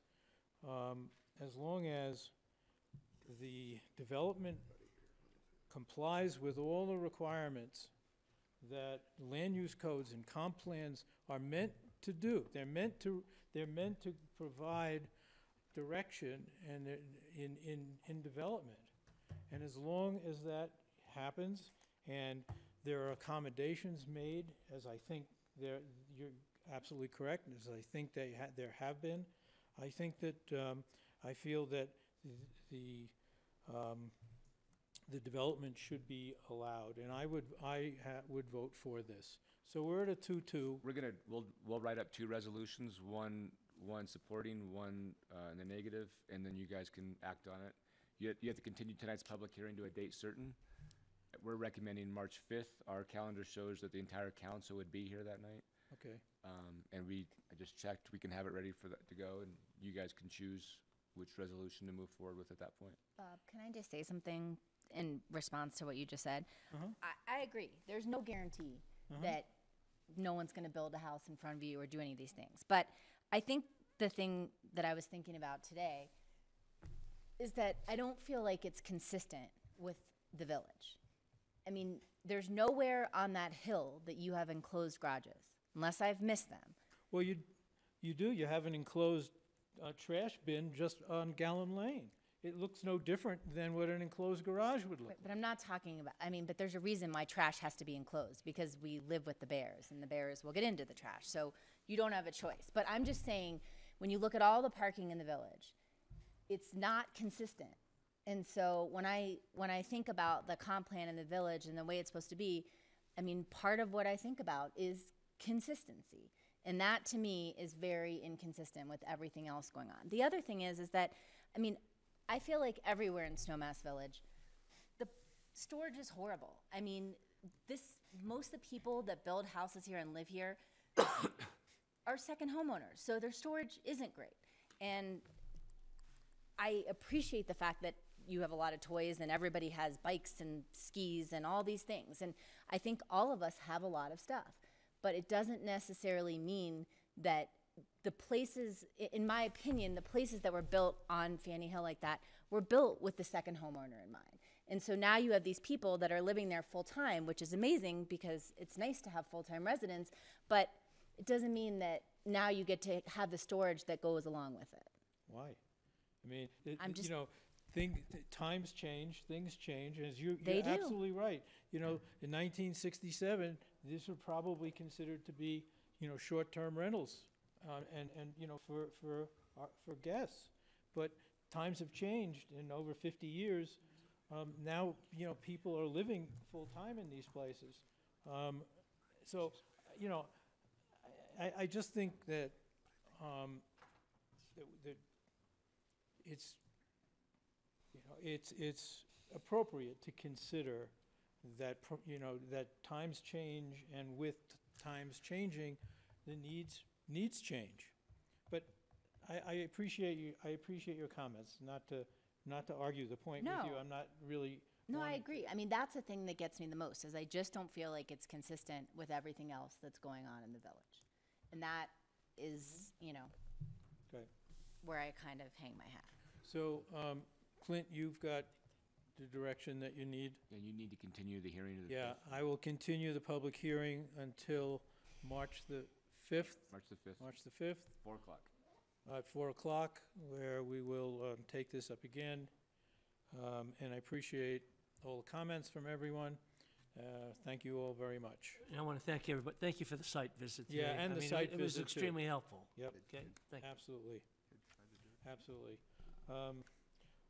Okay, council, do we want to take 5 before we go into, we've got one more action on the agenda. Use the internet. I don't care. Computer kicks me off. We all right? Either way. I'm good. Maybe just while they're leaving, Yeah, because it's yeah. noisy. Yeah, We'll take 5. that's fine. Okay.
Okay, let's try to bring this thing back, and so we can move on here. This is yours. Okay, I thanks. have my notes on Okay. the back. So, so this is a public hearing with resolution number 11, series of 2018, recommending approval with conditions for the special review application for the Sprint Spectrum Cellular Transmission Facility for the installation of 3 antennas and associated equipment on the rooftop of the Westin Hotel. Welcome back. How are you? All right, thank you. And you? Good. A little different here today than it was the last time I was Yeah. here. Yeah. By the way, Not- thanks for making a site visit with us. No problem. Actually, it was. Because we kind of knocked off 2 stones with the, Yeah, we one we bird actually with 2 did. stones, whatever expression. Right. is. Birds with one stone. Oh, yeah, something like that. Brian, you want to walk us through where we are, please? Sure. So staff doesn't have a whole lot to add from our meeting last time. I think our recommendation is encompassed in our packet. Last time, the town council asked the applicant to try to look at some other options. This is the first option that was presented to town council last time. They asked if there was maybe a more consolidated version that could be looked at. So the applicant has gone back and come up with this version, or this version right here. And as you can see, basically we're dealing with the same number of antennas as is existing on the building. However, by nature of consolidating them, and of course, we'll have Brendan go into the technology if that's something that you want. These antennas as consolidated are a little bit bulkier, they're a little bit taller. Staff is of the opinion that this is actually probably a more preferable aesthetic. Consolidating them is maybe a better option than the sort of piecemealing all these antennas on the facade of the building. But it's a matter of what you, lesser of 2 evils, perhaps. Okay. Yeah, Brandon, would you just kind of give us an idea of what's different? I mean, I can see it, but Yes. Absolutely. I mean, the first that he had up earlier essentially it had the existing number of antennas, which is what we call sectors, so it was Yeah. 1 per sector, Mhm. and it was adding a second antenna per sector. So you had asked if I could go back to Sprint and see if they could use what they call a tri-band antenna. Yeah, I remember that. Which is essentially it's a little bit wider, a little bit taller, Mhm. because you're fitting 3 technologies into 1 antenna instead of 2. So that's what we brought to this table, is that now we're going to change out the antennas in the existing spots just with the tri-band antenna. So Sprint will be able to utilize all of their spectrum, will be able to basically transmit and receive signals among all those frequencies, I guess, best way to put it. So it's if there is a limitation, it's that those tri-band antennas are not as good as having 2 antennas spread out, which gives you more of a basically spread for the spectrum. Mhm. So you're consolidating it all into 1, but at the same time, Sprint obviously, they really want to be able to utilize all 3 spectrums that they have, and I'm willing to make the concession to utilize 1 antenna per sector, and that's where we are right now. So what would your estimate be of the difference in coverage? The coverage would actually be the same. Coverage would be the It's just, I actually, when we were out on the walk, I was pointing out, maybe it was it John that we were kind of chuckling about? Yeah. So it was like, it would be, basically comparing a Porsche to a Corvette. So they're both really good. It's just, one is a little bit better than the other one. The tri-band still provides the same coverage and service and everything like that. It's just, it has to consolidate the signal in the antenna a little bit more. So you may have less headroom, is what they call it. And when you have a lot of people on the network utilizing that antenna, they might have a little bit more congestion as Okay. opposed to the 2 antennas. But again, nothing that Sprint is, willing to concede as far as not having a tri-band antenna. Okay. Anybody have any questions for? Yeah, so Julian pointed out, but these are the white ones that were on top of that building? I feel like there was only two. You can't see the third one from that perspective. Okay. It's behind this tower. Okay. Can you point out the top one? This one? Yeah, that's the one you can't Yeah. see. So down here is Fall Lane, and we were looking up, Alyssa, from here. I thought we were looking down. Well, No, we were. she and I were That's walking. right, Looking down. right. So you're correct. Gallon Lane is over this way, and Yeah. we did have a perspective looking this way. Yeah, I just couldn't see that one on the left. Yeah, that one that's behind, I went, guess But it staircase. doesn't look like from the thing that the height is different. It just looks like it's fatter, but it doesn't look like it's taller. No, the antenna it's taller, but they might be able to move it down so that the top maintains, but then the bottom of the antenna will drop down. The antenna is a little bit, you can see from the example on the left there to the Yeah. example on the right, Yeah. on the antenna on the left. Okay. Do you have your little Oh, I poker see. thing? I see exactly what you're saying. It's lower. It gets extended downward. Yeah, I see that. Okay. Yeah, I like that better. Oh, there we go. So, Brandon, quick question. You say the reception will be the same. So my understanding is if there's a conference at the West End. Yes. Which is going to be the advantage of having this better, is it all about data? Has Sprint decided that more people are into texting and sharing Yes. pictures? Actually, all the carriers are that way, and Sprint being the same thing. It's all about whether it's texting or whether it's emails, sending pictures, things like that. And I think I may have explained it last time too.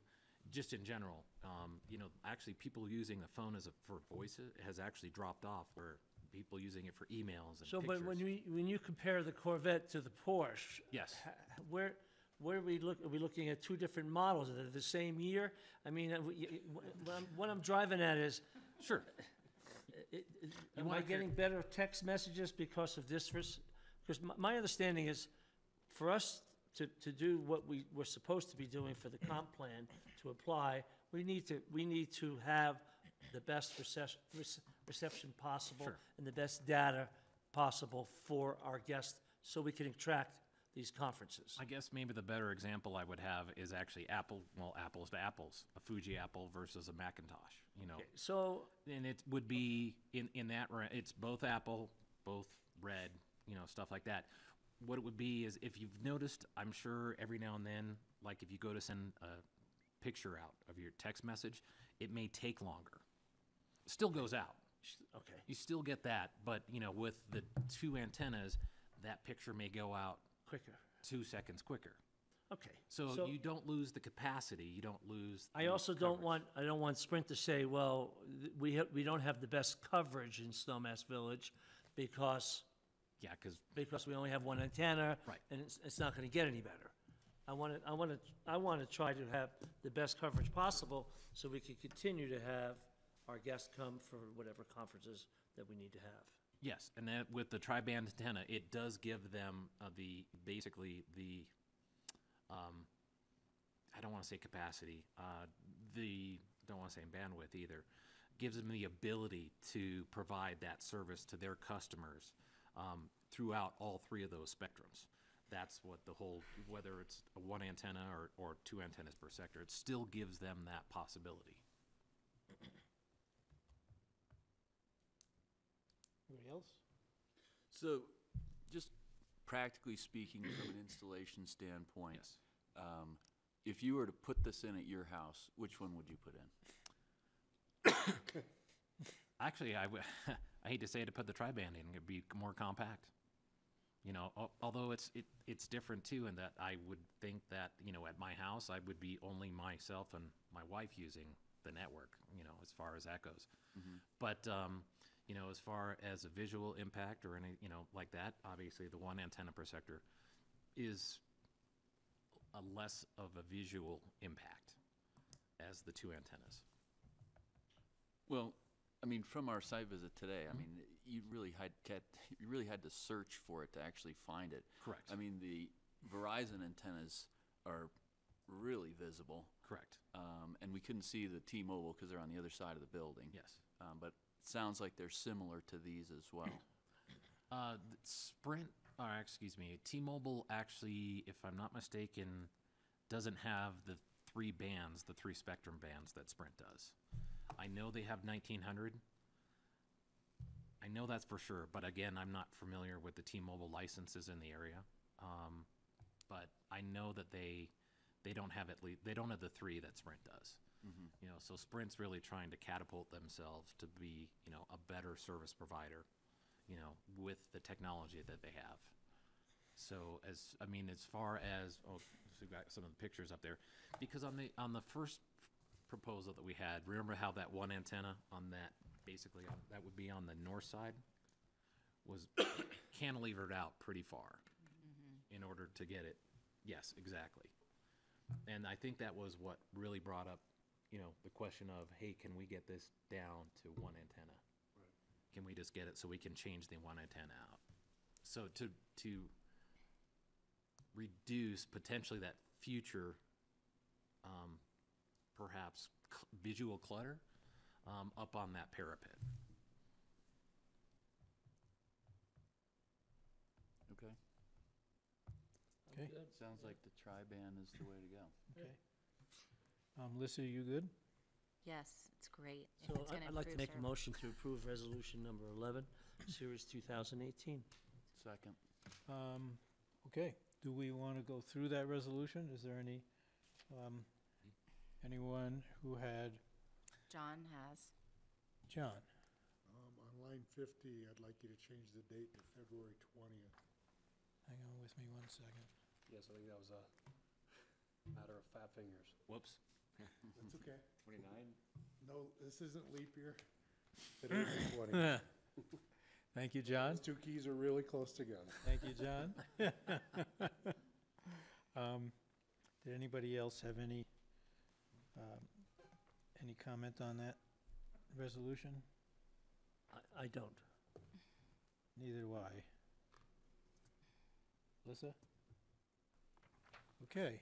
Before you vote, you might want to ask if there's anybody. in the Oh, audience. yeah, I guess we still have a public hearing, right? So, does anybody have any, please, come on up. You've been sitting there very patiently all day. Learning the process. My name's Laura Foreman. Hello. I live here full-time. I am wondering about the slot 6 at the mall, at the base village, what they're going to utilize it for. Say that one more time? The Limelight, what was one? She's at the wrong public comment. She wants If you give us 2 minutes to get through this project. Yes, Oh, I'm we sorry. oh, we oh, thought you were okay. commenting Oh. on the antennas. Okay, We're gonna yeah, get I right back understand. to You're on the next section, Okay. okay? That's all right, I'll get back to you, Laura. You'll Thank be the you. first one we call up. Any, seeing no public comment, I close the public hearing, and Vote on it. we can vote. So, all in favor? Aye. Aye. Any opposed? No. 4-0. Okay. Brandon, thanks Thank for you, coming out. Brandon. Thank you very much. I Thank do you. appreciate it. And like I said, if you ever need me to come back, I'd be more than happy. All right. Have Thank some you very IT problems much. at home, maybe you come on over. Bring your skis. Oh, well, like I said before, the last time I skied here was 1986. So it's been a while. All right. So You're due. a little You're bit different, overdue. too. Thank you very much. Thank you. Thank you. Have a nice evening. You too. Okay, next we have resolution number 12, series of 2018, a resolution designating the high-impact event calendar in accordance. You got it, if you follow the agenda, you're on public comment to where. Oh, all right, I'm We had to sorry. reorganize because of the. Yeah, okay. So now, I'm sorry, we're on public comment, and we do have someone who would like to make a public comment. Please come up. I have another subject that I'm. Yes, that's what, Interested in. public comments are for other subjects. Okay, so I'm wondering, as they are developing the base village here, what they're doing with the slot 6, with the, I think it's 6. Oh, building Building six? six. Building six, Building yeah. 6? Well, Building 6 is currently under construction. There is some steel that you can see now. And the council is working with a potential tenant of that building, which would would include some sort of a restaurant space, as well as a small performance or, well, I guess a performance space. So, something that I have been thinking about for a long while now is something similar to the Villar Center in Yeah. Vale, to Yeah. bring in economic So a performance prosperity here would be helpful. A performance space of some Yes, sort. something along that caliber, though. It would bring in entertainment. It would extend the season or create a season, a reason for people to come into Snowmass Village. A quality of life, entertainment, another industry, and it seems that it's centrally located. It would be pretty spectacular for people as far as entertainment value is concerned. And it's been very successful in the Vale Valley, and Yes, it has. Beaver Creek, I believe, has an entertainment center in Beaver Creek as well.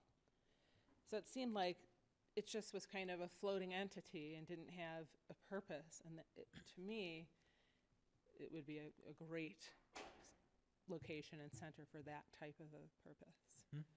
And we see how much Jazz Aspen brings into Snowmass, and that's an outside venue. But to have a year-round inside venue would be phenomenal. Clint, when's our next discussion of Nexus? I believe it's Soon, March 12th. March 12th. And so what kind of scale is Nexus Well, as far as the entertainment value is? The building itself that we are in, the building 6 is roughly 10,000 square feet. The Villar Center is considerably larger, has raked flooring, there's a lot of things that this building just simply doesn't have. I would say that what they're proposing is something more closer to, and I've never been there actually, but I've heard about it, the Temporary, where it's a smaller facility, that same level of flexibility, performance, those kind of opportunities are there. But it is definitely not designed similar to the Villar Center, which is in Beaver Creek. You know, the wood, the steps, the rake seats, this does not have that potential to be that. I mean, that decision. it's a was made. size thing. I mean, really. Okay. All right. It But just I- seemed that it was the bones still. It wasn't at the point where it was decided what it could accommodate and couldn't accommodate. I'd say the bones are there, the structure's there, and then now what's going to be the actual operations or what or the council's working to determine right now. I do think it would bring a lot of life and flow into this valley when we're The performance, quiet as a I think mouse. everybody agrees with you on the performance part. It's just, I don't want to set a false expectation that that rake floor is going to be there with the big cushy seats. Well, you know, better if people approved of this idea, better to catch it earlier than later. So I think it would be a great center town focus. Okay, I have 3 other questions, and that's it. Go ahead. Okay. One, there's a lot of empty space here in Snowmass, and it looks a little cheesy in my opinion. There's a lot of flat decks that are undone. They're unfinished decks. You look from the west end down from their atrium, and there's an empty deck. It's just like a brown space. This is what I think of those spaces. I think those spaces are real estate. I think they're the best views in town, and I think they should be decked and utilized so that you're not looking at this unfinished business all over the place. It's real estate that exists already. Are these decks in the mall, or? There's one in the mall. There's one above Clark's Market here.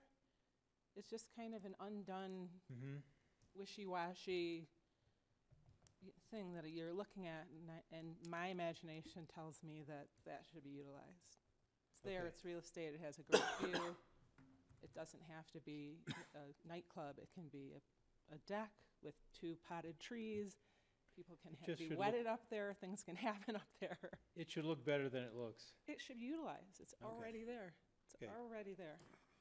And it would be more polished look, a better feel, Mm-hmm. I think. The other thing is I've heard people here discussing beautifying Snowmass. And something that I resist here is that there's a very muddy palette here. The building palette, the design palette with the materials is very muddy. I'd love to see more elements introduced.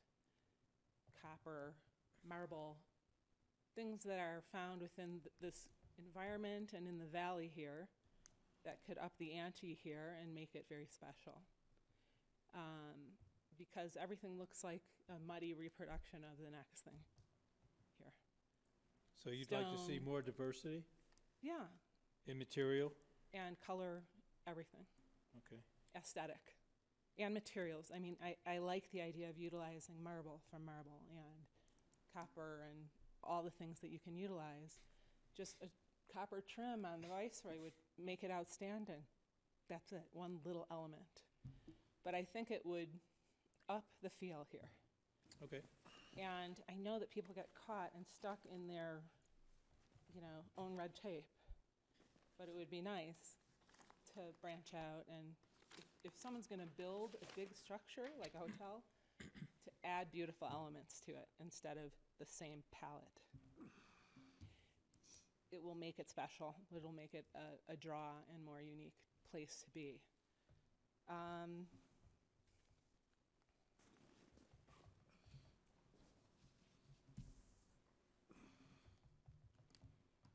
There's ideas for the floor of the mall there, which is just cement. It's just kind of a cement city, a little Yeah. like Vail. If you go through an airport, if you're in John Wayne Airport, you'll see the floor is a palette. There's design in that floor. There's shells and stones. There could be mammoth bones. There could be a half mountain-like design, one tone of cement, another tone of cement. It would be very it wouldn't be costly. It would be memorable to any tourist that comes through. It would add a note of nostalgia that would bring people back, in my opinion. I look at that empty cement thing as a palette full of possibility for something special. Okay, thank you. And that's it. Thanks very The other much. subject is on hunting. That's next time. Thank you. Thank you for waiting. Okay. Yes, thanks for waiting. Thank you. Okay. So now we have just the consent agenda, which let's see, I don't even see. Resolution number 12. This Yeah, is- Number 12. Resolution number 12. Back on track. Series of 2018, designating the high-impact event calendar in accordance with the municipal code, construction management standards and regulations, the draft agendas, and minutes for approval. So let's, well, first of all, does anybody want to remove any one of those? I'd like to talk about resolution number 12, and Clint and I was expecting Travis to be here, I guess, because he was listed. Some of those dates on there they're 3-day weekends, more or less some of the Fridays. So my understanding is you're trying to limit the construction on all those Fridays. And those. Well, Saturdays too, I think. Well, Saturdays I can understand because it's a big weekend, but we're trying to, we have a lot of construction going on. And some of those dates are, for instance, August 2nd through the 5th. The 2nd is a Friday, a Thursday, Friday, and Friday. Then there's the 17th through the 19th. And some of those events, for instance, I don't see what the circus is a base village. I don't see why people can't work on Fridays. It's not that they can't, it's what this gives us a little extra leverage when we're working with the contractor. For the circus example, if they're having their performance at 4 o'clock, we're gonna ask the contractor, please don't be using a jackhammer at 4 o'clock. Well, I understand that, So but that's, let's see, so like, we, for instance, we're giving, by adding these extra dates and these widths, or we're giving ourselves more flexibility, a little bit more leverage when we work with the contractor to make sure that these events go off. so less the impact. big mountain enduro that's going from the 2nd to the 5th. So we're asking them also on Thursday and Friday. So where is the big mountain enduro happening? It's on the mountain. It's on the mountain. It's on the mountain. I don't know that I don't know the race lengths have been laid out this year, but again, if there's going to be a start, an 8 o'clock start for the enduro at the base village, we would, again, it's mostly due to noise, those types of things. We work with their load in and our load in. And again, we meet every other week with the contractor. We go through these dates. They're well aware of this, and this just gives us that leverage that if we need it at the end of the day, this resolution gives us that. But we continually work with them to make sure it works well. And understand, high-impact events doesn't refer to the special events that we're putting on. High-impact events is concrete pours of over 250 yards and hauling operations of more than 500 cubic yards in a day. Okay. So we're not affecting, Okay, that's what I want to make sure. understand, The guy the that's building a high-impact house talks. up on Edgewood Lane, he's No. going to send his boys home on a Thursday and No, Friday. This is I'm this kinda- is base, because of this the is base enduro village race. level stuff. Yeah, this is stuff where you're gonna have a line of concrete trucks on Brush And Creek. I'm okay with that. And we want to coordinate with that. I mean, this is not to say that they can't come in and say, this is extremely important and we can work out a way, but we identify those dates and the code requires that we do that this time of the year. So as they look out, they can hopefully plan around them. So, and my other note is, does community development, are they aware of these dates? Meaning they will not schedule inspections on those dates? No, we'll schedule inspections. No, Still do no. inspections?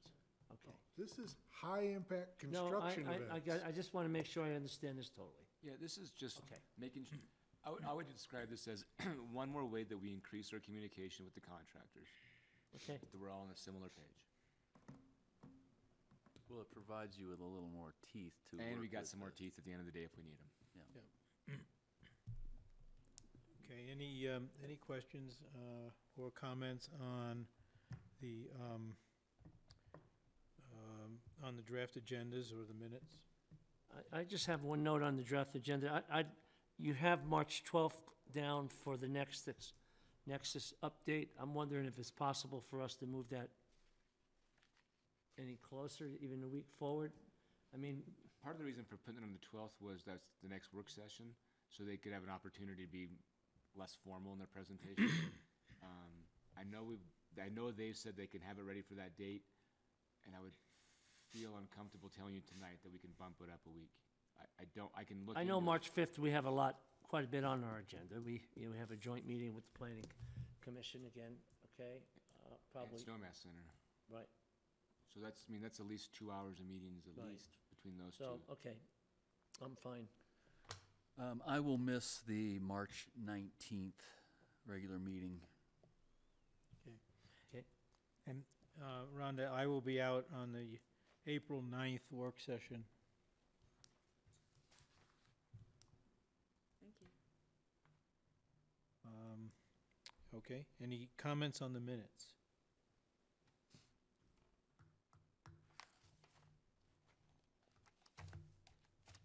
None from me. All right. No comments. Do I have a motion to accept the consent agenda? Motion to approve consent agenda. Second? I'll second. Okay, all in favor? Aye. Aye. Any opposed? Okay, so that is that. Well, administrative reports.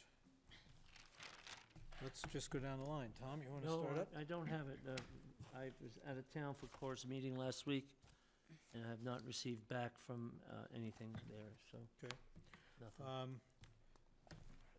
Mark Fuller, who is the executive director of RUAPA, is retiring at the end of this year, and an application for the position has been posted, are being accepted until March the 15th. On the RUAPA website, rwapa.org. There's a job description and application. And that is all I have. Clint, if I wanted to get that sort of announcement on the town's webpage, who should I talk to? Me, and I'll get it to the right spot. I don't know. But we can, if you have information electronically, if you can forward it to me. I will. I'll send you a letter. Okay. Bill? Now that we have snow, we're going to try to keep the Nordic trails on the golf course functioning as designed, and that is to have dog walkers and multi-use people utilizing kind of the perimeter trails, which the plan is to preserve the more internal trails for Nordic skiing, so we can still provide a really good Nordic experience. So my hope and my request to the community is please read the signs. If you're walking with your dog, walk on the multi-use trail. Don't cross over and get on the Nordic trails.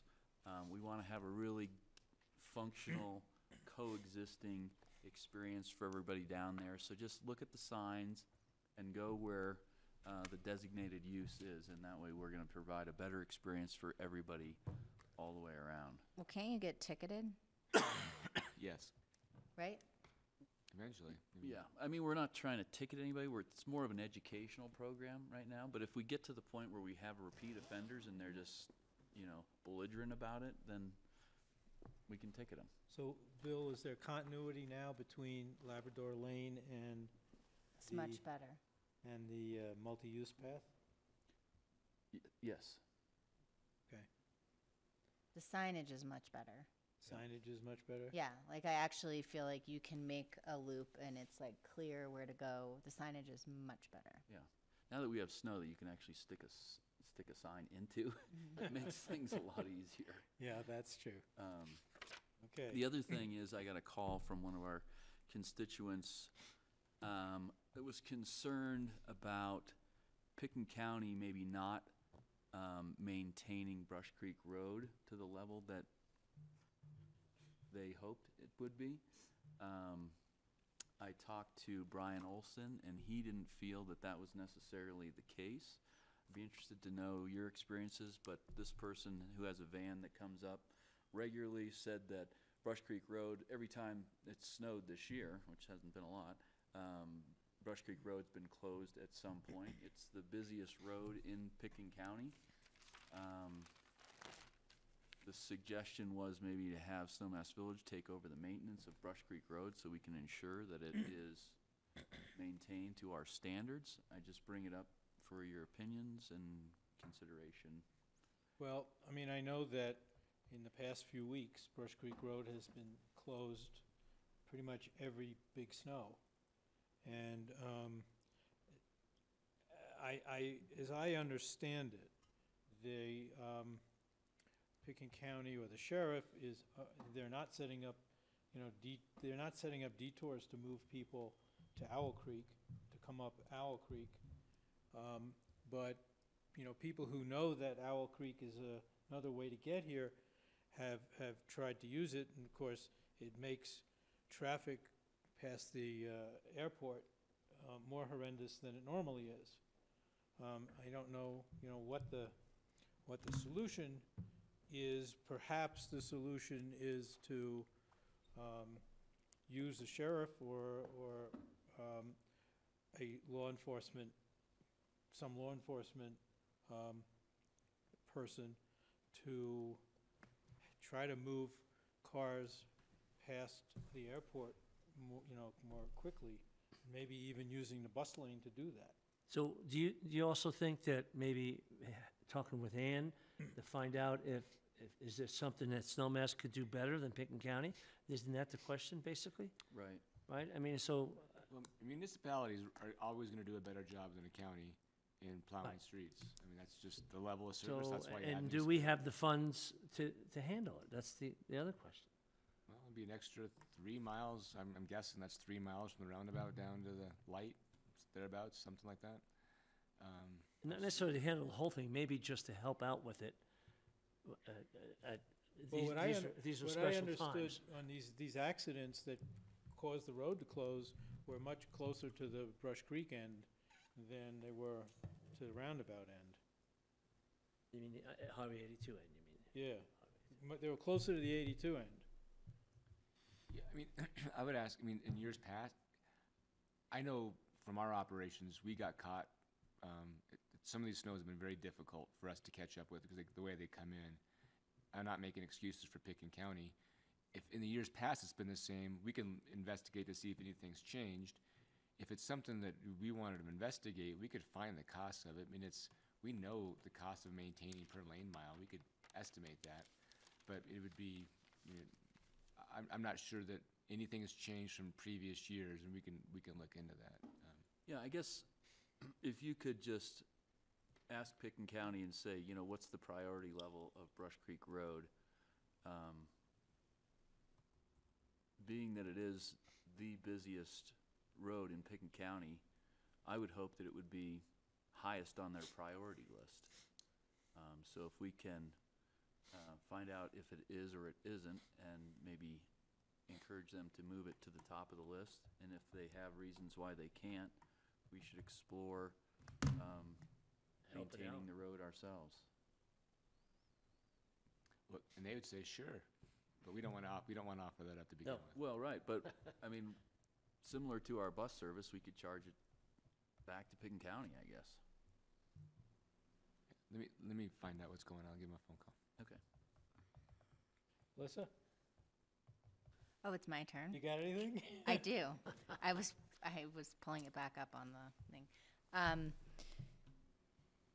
Clint, did you ever find out about that census thing with Picken County? I did, and I don't remember the answers. I'd have to go back and read my notes. I don't believe that Picken County has sent that letter yet. They have a draft. They have a draft. They haven't approved it yet themselves. Okay. So we're tracking it with them. Okay. But they haven't sent it. And then also Northwest Cog, they sent us a specific email about the Winter Olympics exploratory process. And in that email, they talk about sharing the links above with the constituents to encourage participation in the process. And I mean, obviously, we're not neighbors with Denver, but, you know, Olympics in Denver could very well affect the whole area. So just about how to get that information out and let people participate. There's a survey you can take. The next community meeting is Saturday, February 24th at 9 in the morning. So I'm asking you, I don't know the best way to share that information, but. Yeah, I mean, it's up to you guys. I mean, I kind of give you a little brief update, I think, in your Friday memo about it as well. And right. It's one of those things that I don't know if we want to get everybody excited about it, or if you all wanted to weigh in on it. I mean, really, the way I looked at it, and this is just one bureaucrat looking at it, Denver and the state are looking at it by themselves. They're asking at the end of the process for anybody else's input into it, how that's going to affect their analysis. I have no clue. But, you know, our input would probably happen if they decide to go, then our input would be afterwards about how it might work here, how it might not work here. But to go, no-go, I don't know how much the public input would last on it, work on it. Well, it's up to you guys. I mean, if you guys said, hey, we really want to hear about it, we could absolutely put it out there. That's why I kind of stuck that in Friday's memo. Is like, I'm not sure if it's worthy at this point of getting everybody excited or not. Well, I'm just throwing it out there. Like, if there are people that are interested in that, you know, giving feedback, going on the website, learning more about it, they sent us the thing. I think you got that email, didn't you, from Northwest Cog? I got it through CAST. I mean, Denver's trying its best to reach out through Colorado Association of Ski Towns, Northwest Cog. They want the input. I'm just not sure how they're going to use it in their evaluation. Well, I mean, whatever anybody thinks, I'm just relaying the information. Yeah. I mean, if they're requesting input, I understand. You don't know how they're going to use it, but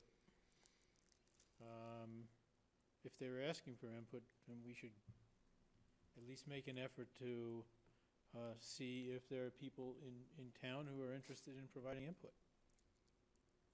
We'll get the links to you guys, and then we can.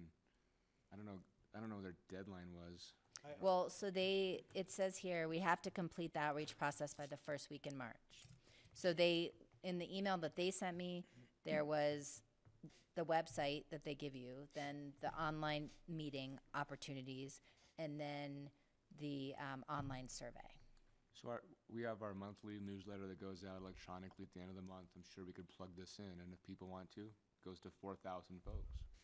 Yeah, Yeah, I mean, people might that makes sense. be I mean, interested. the survey takes 5-10 minutes. It's very short. Maybe, Yeah. Did you see it? Did you see that? I haven't seen it, but makes sense. And that's it. I don't think I have anything else. Okay. Clint, do you have anything to share with us? Powder's good. Nice and quiet. John? Powder's good. All right. I'm going to make a motion to adjourn. Second.